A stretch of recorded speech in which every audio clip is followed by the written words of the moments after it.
오늘 저희 남 교수님이 이제 오늘 강의를 이제 하시게 되고 그 신문에 많이 나가지고 조선일보에 나와 있다. 제가 잘 알고 계시죠? 남성욱 교수 잘 알고 계시고 하니까 통일융합 원장 하시고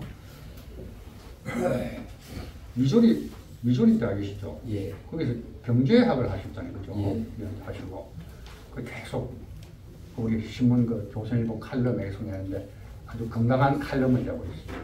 건강한 칼럼을 내고 있어요. 조선일보 보면은 반은 건강한 칼럼, 반은 이상하게 방향이 아주 거꾸로 가는 방향 글 쓰고 있어요.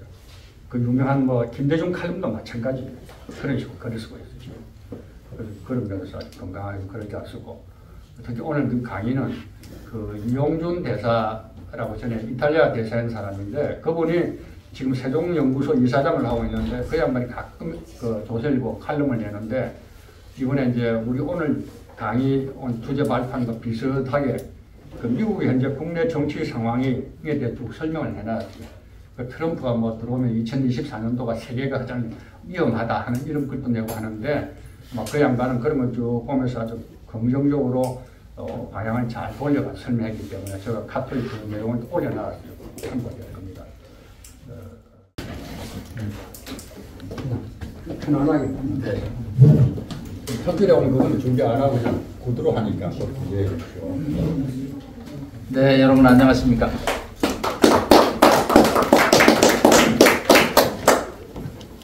화평 이사장님 정말 오랜만에 뵙는데 건강한 모습으로 뵙게 돼서 아주 반갑습니다. 네, GK 포럼 16년 이끌어 오신 우리 박성구 장님은 저하고 오래전부터 뵀습니다. 그동안 고생 많으셨고요.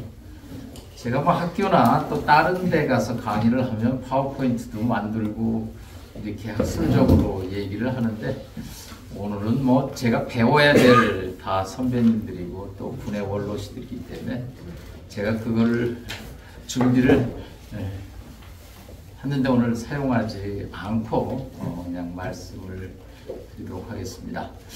자, 오늘 말씀드릴 주제는 제가 우리 국장님한테 원고를 보냈었는데 최근에 이 북러의 군사 결탁이죠. 군사 야합이고 이 결탁과 2024년 전망이라는 안보 전망이라는 주제로 가보도록 하겠습니다. 그래서 말씀드릴 주제는 뭐 50분은 저한테 너무 길고요. 압축해서 한 30분만 간략하게 말씀드리겠습니다. 일장은 이제 문제 제기죠. 네. 아침에 어제 저녁에 쏜 거는 보고 잤는데 새벽부터 핸드폰이 울려서 깨고요. 아침에 그래도 국군방송 인터뷰를 하는 게 제일 중요한 것 같아서 국군방송 인터뷰를 한 30분 정도 했습니다. 북한은 정찰 위성을 왜 쏠까? 그리고 2번 실패했는데 어떻게 또 3번 성공했을까? 뭐 등등입니다. 네, 여기서 이제 포인트가 바로 이 최근에 이 평양과 모스크바가 야합하는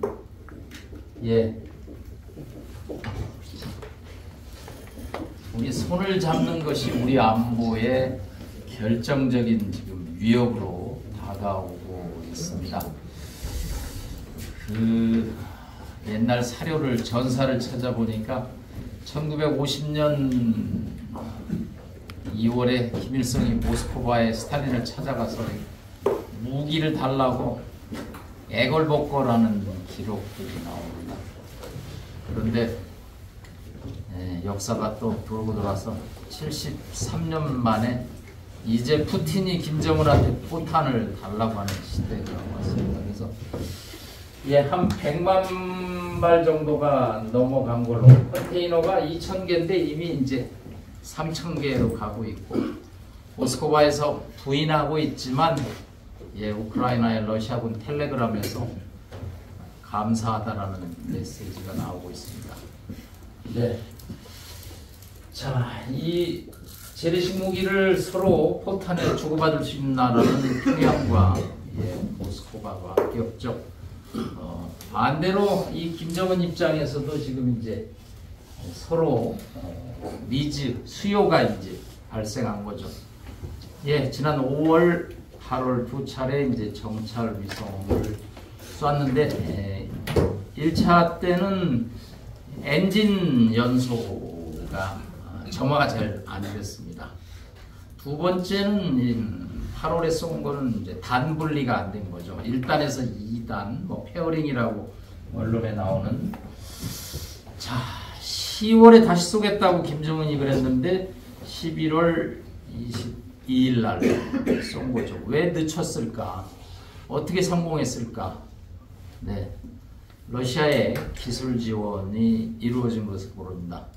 오늘 아침에 제가 방송에서도 엔진을 통째로 주었느냐 아니면 소프트웨어 기술만 지원했겠느냐에 관해서 조금 더 지켜봐야겠지만 러시아 기술자들이 평양에 10월에 들어간 것으로 정보당국이 일단 보고 있습니다. 그래서 엔진을 통째로 주기에는 러시아로서는 다소 나중에 유엔에서 문제가 될 수 있기 때문에 아마 기술자들이 들어가서 소프트웨어를 보완한 것으로 보고 있습니다. 자, 보스토친이 우주 발사 기지를 9월 13일 날 들어갈 때부터 이들의 행태가 이제 큰 위협이 될 것으로 지켜봤습니다. 네, 뭐 정찰 위성은 그 북한이 2021년 선언한 5대 군사 전략의 세 번째에 나옵니다. 첫 번째가 초대형 전략 핵을 갖는다는 것이고요. 둘째가 핵 잠수함 갖겠다는 거고요. 세 번째가 ICBM, 고체 연료의 ICBM 갖겠다는 거고요. 그 다음에 이제 정찰 위성이 나옵니다. 자, 뭐 정찰 위성은 여러분들 뭐 군에 계셨으니까 너무 잘 알겠죠. 한마디로 주먹과 눈이죠. 네, 남을 때릴 때 복서들이 눈이 밝다고 그러죠. 정확하게 타겟을 하는 기술이죠. 북한 입장에서는 뭐 핵과 미사일을 갖고 있지만 정확하게 타겟을 할 만한 목표물을 겨누는 이 카메라가 없는 거죠. 지금 핵 미사일 만들어 놓고 흰 자랑을 하려고 하는데 한 가지 이제 빠진 거죠, 이 정찰 위성이. 그래서 이거를 김정은의 군사 퍼즐의 마지막 단계라고 저희가 얘기를 하고 있습니다. 사실 뭐 정찰 위성을 지금 한다고 해서 해상도가 그렇게 높지는 않다고 합니다. 미군은 뭐 10cm까지 찾아내고, 그러니까 조선일보 보는지 문화일보 보는지 찾아낼 수 있고, 뭐 우리 군은 제가 정확하게는 모르지만 이따 박철균 장군님 말씀해 주시면 되겠는데 뭐 30cm까지 본다고 합니다. 우리 군은. 제가 국방부 가서 뭐 자문위원이라고 얘기는 듣고 있는데 한 30cm까지 보고 있는데, 북한은 뭐 작년도에 보니까 수메타, 뭐 10m, 뭐 구글에서 보는 거나 뭐 드론을 보는 거나 큰 차이 없는 정도인데, 저는 이것을 얕봐서는 안 된다고 합니다. 기술은 실패 속에서 쏘는 거죠. 실패 속에서. 두 번 실패한 다음에 세 번에 성공하고, 기술은 어떤 단계를 넘어가면 이게 이렇게 가다가 갑자기 업그레이드가 되고요. 또 기술이 올라갈 수밖에 없는 거죠. 그래서 ICBM과 전략핵과 정찰위성의 이 3축, 우리가 생각하는 뭐 킬체인의 3축이 아니라 북한의 3축이 이제 완성을 하나의 돌파구를 넘었기 때문에 이 평양과 모스크바의 군사 결탁은 동북아의 아주 위험한 안보 상황이 되고 있다는 말씀을 드리고요. 세 번째, 그러면 이 사람들의 이 군사 이게 동북아에 구체적으로 앞으로 국제 정치나 군대에 어떤 영향을 미치겠느냐? 이제 제가 반기문 유엔 사무총장님 모시고 그 반기문 재단의 뭐 등기 이사입니다. 그래서 늘 걱정이 유엔의 무력화. 네, 유엔의 무력화죠. 안보리의 5대 상임이사국의 무리수가 계속되고 있는 거죠. 이제 북한의 도발에 대해서 더 이상 유엔이 제재 결의안을 채택하지 않습니다.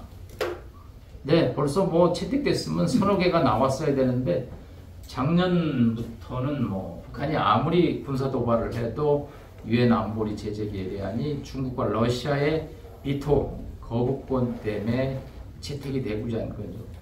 그래서 제가 군사전략저널에 뭐 유엔의 개혁방을 써달라 썼지만 안보리 상임이사국의 비토권을 어떻게 비토하게 된다는 거죠. 5대 주주의 권리를 어떻게 뺏겠느냐는 거죠. 그러면 유엔이 무너지는 뭐 여러 가지 대안이 있지만 쉽게 현실성이 없는 거죠.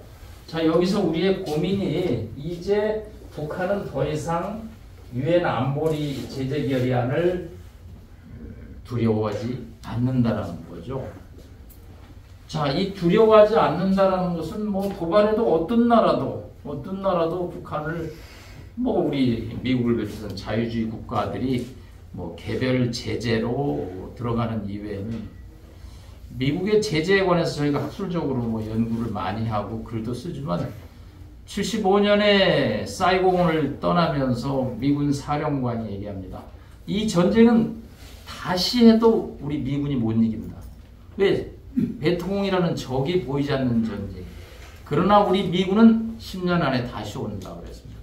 10년 동안 제재를 가하니까 베트남이라는 공산주의 체제가 견디질 못하고 그 레주원이라는 독재자가 사망한 다음에 결국은 86년에 도이모이 개혁으로 나올 정도로 미국의 대북 제재는 정말 세계 최강인데 이게 이 뒤에 있는 이 두 나라 때문에 여기서 세니까 두만강에 세고 압록강에 세니까 이 베트남을 굴복시켰던 제재가 현실적으로 작동에 한계가 있는 거죠.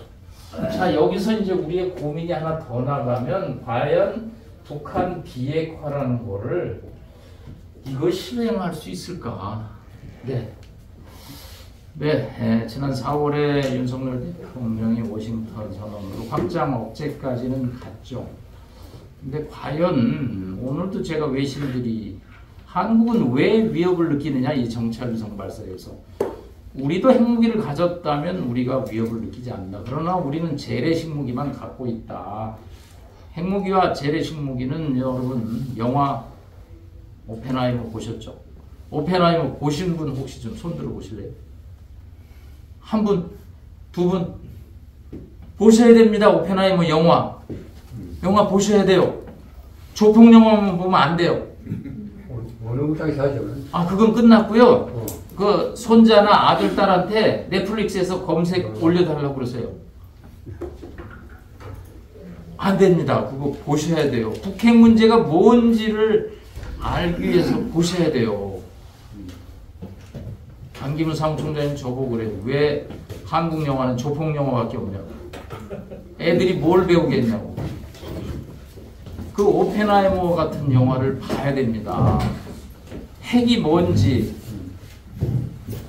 제가 젊은 사람들한테 핵 얘기를 하면 교수님 그게 우리하고 무슨 관련이. 근데 우리 선생님들도 안 보시면 어떡해요. 선생님들 보셔야 돼요. 핵이 뭐가 어떤 건지. 네, 보셔야 됩니다. 네, 그 영화 롤란 감독이라고 유명한 미국의 감독입니다. 그런 영화를 만들어야 돼요. 그런 영화를. 네, 거기서 오펜하이머가 핵실험이 성공적으로 끝나는 걸 보고 얘기하죠. I'm death. 나는 죽음이고 지구의 파괴자가 됐다라고 하는 그 위력이 텍사스의 로스알라모스에서 실험이 끝난 날 그 실험에 관여했던 과학자들 중에요 70% 80%가 암으로 다 죽었습니다. 오펜하이머는 담배를 많이 피워서 후두암으로 돌아가셨는데 뭐 연관성이 있다고 봅니다. 그 얘기는 뭐냐면 여기 저희가 작년에 탈북자들 묻었어요? 괜찮습니다. 네, 여기 있습니다. 탈북자들 중에 길주에서 오신 탈북자들하고 조사를 했습니다. 귀신병이 걸렸다는 거예요. 동네에서. 알 수 없는 귀신병. 다 핵실험 물을 마셔서 그렇게 된 거죠. 네. 여러분 꼭 오늘 저녁에 가셔서 오펜하이머 보셔요.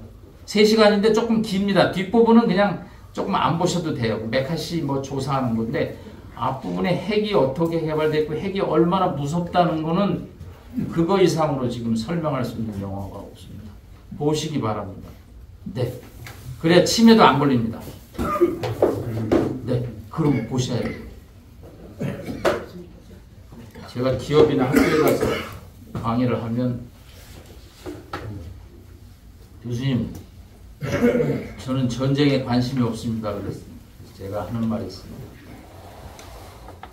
나는 전쟁에 관심이 없는데 전쟁이 나한테 관심이 있다. 이거 제 얘기가 아니고요. 레닌과 공산주의 주도권을 다뤘던 트로츠키라는 사람이 한 얘기입니다. 나는 전쟁에 관심이 없지만 전쟁이 나한테 관심이 있다. 네. 여러분 뭐 선생님들 우리 이사장님은 월남전에 가서 평탄을 많이 피했을 텐데 1392년에 조선이 개국되고 나서요 한국전쟁까지 평균 전쟁이 몇 년에 한 번 일어났는지 한번 계산하시면요 100년이 안 됩니다. 이 한반도에 지난 70년 동안 전쟁이 안 나서 이제 전쟁이 안 나는 게 아니라요 전쟁이 날 때가 가까워지는 그런 뭐 선생님이나 저희나 다 살 만큼 살았으니까 뭐 전쟁 겁이 안 나지만 이승만 대통령이 그랬잖아요. 한미 3호 방위 조약 체결하고 나서 이 조약으로 후손들이 안전해질 것이다. 그러나 관리를 해야 된다. 그런 말씀을 하셨던 거죠. 예, 하여튼 제가 핵 문제 얘기하다 갑자기 영화에 들어갔습니다. 한마디로 비핵화가 물 건너 간다라는 거죠. 유엔 안보리의 무력화는 비핵화가 불가능해지는 논리가 되는 거고 이제 동북아에서 신냉전을 하면서 아까 우리 박성구 장관 얘기했듯이 북중러대 한미일 구도를 북한이 지금 계속 노동시키면서 주장을 합니다.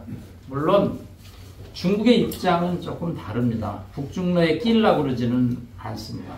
중국 입장에서는 워싱턴과 양면이 있기 때문에 이 북중러라는 삼각구도에 휘말리려고 그러지는 않죠. 다만 이제 사회주의 국가 간의 그 알 수 없는 물밑 거래들이 있기 때문에 저희로서는 이제 늘 신경을 쓸 수밖에 없는 그런 상황이죠. 자, 여기까지 얘기하고 이제 내년도의 얘기, 2024년 안보 뭐 전망이라고 할까요? 먼저 뭐 가장 걱정스러운 게 이제 북한의 7차 핵실험과 도발 양상이죠. 네, 이거는 뭐 저희가 북한 7차 핵실험 언제 하냐고 맨날 기자들이 할 때 저는 우크라이나 전쟁이 끝나야지 된다라고 얘기를 합니다. 네, 기업인들 가장 관심사가 우크라이나 전쟁 언제 끝나냐고 그러는데 한국전쟁 제가 얘기를 합니다. 50년 6월 25일 날 발발해서 51년 한 6월까지 1년 동안 서로 일진일퇴를 벌이고 나서는 이제 지금의 군사분계선 주간에 고지전이었죠. 고지전. 고지전투, 봉우리를 뺏는 전투가 계속됩니다. 네.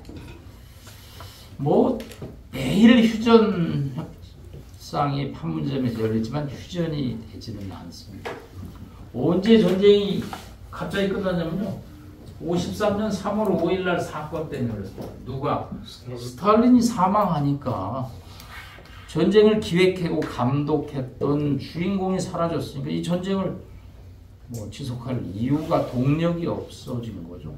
4개월 만에 그냥 바로 끝이 난 거죠. 네. 그러면 푸틴이 죽어야지. 네, 그런 논리가 생길 수밖에 없는 상황이라 예, 우크라이나의 비극은 두 가지입니다. 하나는 예, 지리의 힘이라고 여러분 책 보시기 좀 눈이 아프셔요 좀. 예, 팀 마샬이라고 영국의 분쟁 전문 기자가 쓴 지리의 힘이라는 책인데 이 사람은 지리를 통해서 국제 정치를 풀어냈는데 1권에서는 한반도가 나옵니다. 10개 챕터 중에 5번째 장이 한반도입니다. 무슨 얘기를 하고 있냐면 한반도가 분단된 반도라는 사실을 잊어버리면 한국은 또 한 번 나라를 잃을 것이다라는 무서운 경고를 하고 있습니다. 네, 뭐 구구절절히 반론을 하기 어려운 언론 저널리스트가 써서 내용도 알기 쉽습니다. 네, 한국은 이 반도라는 지리적 특성이 굉장히 이게 시큐리티 안보에는 이게 취약한 상황이죠. 제가 그 말씀을 드리고 싶은 게 아니라 이권에서 우크라이나 얘기를 하는데 뭐라고 그러냐면 신이여 왜 우크라이나 국경선에 산맥이나 강을 두지 않으셨습니까? 예, 영화 해바라기 보면 어때요? 그냥 밀밭이죠. 해바라기 밭입니다. 이게 무슨 국경선이라는 게 지도에나 나오는 국경선이지 그 스트롱맨들, 패권주의자들한테는 그거는 경계선이 아니죠. 얼마든지 넘을 수 있는 거죠. 거기에 큰 산맥이 있거나 큰 강이 있었으면 자연적인 경계가 국제법적인 경계가 되겠죠. 그러나 지도상의 그물 근거는 그거는 법적인 의미는 있지만 실효적인 의미는 힘이 없으면 한계가 있겠죠. 네, 1월에 쳐들어오려고 그랬습니다. 푸틴이. 그런데 시진핑이 전화해서 올림픽이나 끝나고 쳐들어가라. 왜 푸틴은 1월에 가려고 하냐면 얼었으니까 전차 군단이 밀고 들어가기가 쉽거든요. 40km까지 갈 수 있다. 그런데 네, 2월 22일 날 베이징 동계올림픽이 끝날 때까지 기다려준 거죠. 그나마 3월부터 이 진흙탕이 녹으면서 전차가 기동하기가 늦어졌던 거죠. 사실은 뭐 젤렌스키는 시진핑한테 고마워해야 되겠죠. 자, 그런 지리적인 문제. 또 하나는 10년 동안 국회에서 나토에 가입하느냐 아니냐를 가지고 싸웠습니다. 나토에 가자는 쪽, 가지 말자는 쪽. 네, 크리미아 반도 이쪽 18%는 러시아 사람들이죠. 뭐 분열되기 딱 십상인 양상이죠. 그래도 결단을 내렸어요. 물론 러시아 편을 드는 사람들은 우크라이나가 나토에 영향력을 행사하고 서로 가입되니까 예방적 차원에서 프리벤티브 워라는 전쟁을 한 거다라고 얘기를 하지만 과연 나토에 일찍 가입을 했으면 푸틴이 공격을 가했을까? 네, 뭐 역사의 가정이라는 게 의미가 없지만 네, 우리가 텔레비전 방송에서 푸틴 얘기하면 어때요? 저 사람 나쁜 사람, 젤렌스키 나오면 좋은 사람 그러죠. 그러나 국제정치 현실주의론에서는 푸틴은 강한 사람, 젤렌스키는 약한 사람으로 볼 수 있는 거죠. 네, 아까 우리 김 장모님 뭐 자유가 거저 얻어준잖아요. 누가 그거를 보장해 주겠습니까? 국제정치에서. 네, 국제정치는 두 가지로 운영하는 거죠. 첫째는 네, 자강불식이죠. 자강불식. 예, 계속 쉬지 않고 강해져야죠. 그 다음에 안 되니까 얼라이언스가 가는 거죠. 예, 자강불식과 동맹으로 나라를 지키는 거죠. 예, 한국전쟁이나 일제강점기 다 두 가지가 안 됐기 때문에 된 거죠. 두 가지가 되면 발 뻗고 자는 거고, 두 가지 중에 하나가 되면 불안한 거고, 두 개 다 안 되는 게 이제 우리의 역사죠. 자, 내년에 이 북한의 도발 예상이 되고요. 다음에 이제 걱정스러운 면이 한미 관계 얘기 안 할 수가 없죠. 네, 바이든 대통령 연설하는 걸 보면 호우주 말하고 다음 말 나오는데 10초 이상 걸리는 경우가 김성우 차관이 너무 많이 나와요. 이 얘기는 뭐냐? 이게 리더로서 의사결정을 하는 데 있어서 뭔가 문제가 있다는 거죠. 오늘도 48% 대 41%입니다. 근데 아마 해바뀌면 민주당에서 무슨 일이 날 텐데 현직 대통령이라 다른 후보자를 내는데 좀 진통이 있을 겁니다. 그래서 일단 뭐 시나리오는 당연히 뭐 바이든이 재선하는 시나리오는 뭐 기존의 한미동맹으로 가면 되겠죠. 그러나 세컨 시나리오를 지금 안 할 수가 없죠. 네. 트럼프 대통령의 재선 시나리오를 한국도 그렇지만 미국도 워싱턴에 선거가 가까워지면 전문가 뭐 전직 고위 관리들이 다 거기도 후보에 또 붙습니다. 400명이 모아가지고 트럼프 쪽에 모여서 벌써 정책 보고서를 내고 있습니다. 네, 뭐 4년 동안 저희가 경험해봤죠.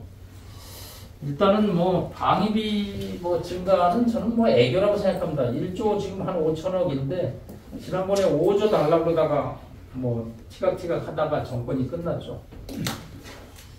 뭐 돈으로 막을 수 있으면 뭐 돈으로 막아야죠. 근데 다만 저거는 우리가 일본에서 좀 배울 필요가 있는 것 같아요. 미일 동맹 제가 요코스카 항공기지랑 몇 군데 갔는데 미군 기지 그 어떻게 방위비 산정을 하니까 철저하게 상향식으로 하더라고요. 일본 입장에서는 이 돈이 어차피 일본에 들어가기 때문에 그 비용을 정확하게 근거를 내서 상정하고 그 돈이 다시 일본 노무자들 일본에 쓰이니까 뭐 그런 문제에 관해서는 뭐 막대한 또 무역자를 누리니까 그래서 우리도 아마 이 1조 5천억을 얼마까지 올릴지 뭐 이제 앞으로 또 한미 간에 진통이 있겠죠. 돈으로 막을 수 있는 건 뭐 돈으로 막으면 되는데 문제는 이제 주한미군 철수 문제가 아마 이 트럼프 대통령은 약간 뇌구조가 우리하고는 좀 다른 측면이 있는 거죠. 저희가 뭐 여기 선배님들도 다 미국 유학 시절에 가보면 어떻습니까? 뭐 한 중산층 월급 받고 뭐 주말에 자기 자동차 고치면서 그러다가 우리 공장이 문을 닫는 거죠. 어디로? 중국으로 가고 동남아로 가고. 갑자기 아침에 일어나서 갈 데가 없죠. US투데이 신문 하나 들고 맥도날드에 가서 하루 종일 앉아 있는 거죠. 그럴 때 웬 키 큰 남자가 나타나서 내가 너의 일자리를 찾아줄게. 표를 안 찍을 수가 없는 거죠. 우리가 알던 미국은 어디로 갔나. 네, 뭐 이게 21세기의 일종의 뭐 트렌드죠, 트렌드. 어떻게 하겠습니까? 뭐 미국도 양극화. 그래서 이 정치학하는 사람들 입장에서는 21세기가 민주주의의 위기다라는 뭐 그런 표현도 쓰는데 그거는 뭐 이 일종의 SNS 시대에 불가피한 것 같습니다. 그래서 이 주한미군 철수를 비롯한 여러 가지 한미의 시나리오에 대해서 어떻게 해야 될지 노력을 해야 될 것 같습니다. 네, 이제 결론을 맺도록 하겠습니다. 올해는 그래도 한국이 안보상이나 뭐 이런 면에서 그래도 좀 이 정도면 나쁘지 않았던 한 해라고 저는 봅니다. 근데 내년에 4월 10일 날 총선이 있습니다. 1차 분수령이 되겠죠. 네. 뭐 제가 말씀 안 드려도 어떻게 끝나느냐에 따라서 우리나라 국내 정치가 요동을 칠 것으로 보고요. 11월 6일 날 워싱턴에서 이제 미국 선거가 있습니다. 네, 여기서 또 결과가 어떻게 나오느냐에 따라서 내후년 25년부터 저희한테 큰 또 바람이 불어오는 한 해가 될 것 같아서 24년은 23년보다 굉장히 복잡하고 어려운 한 해가 될 것이다. 아마 내년이 갑진년이 됩니다. 용띠입니다. 용띠. 승천할 수 있는 또 해죠. 한편으로 용이 또 승천해서 우리가 한 단계 업그레이드 된다면 또 우리의 국력이 또 상승하고 우리의 안보도 안정이 되는 그런 한 해가 되려고 합니다. 네, 그럼 뭐 경험 많으신 또 군의 선배님, 또 외국 시민 여러분들 소견을 말씀드렸는데 뭐 다소 저하고 의견이 또 틀릴 수도 있고 또 일부 뭐 보완할 점이 있으면 이따가 말미에 또 보완 말씀드리겠습니다. 경청해서 고맙습니다.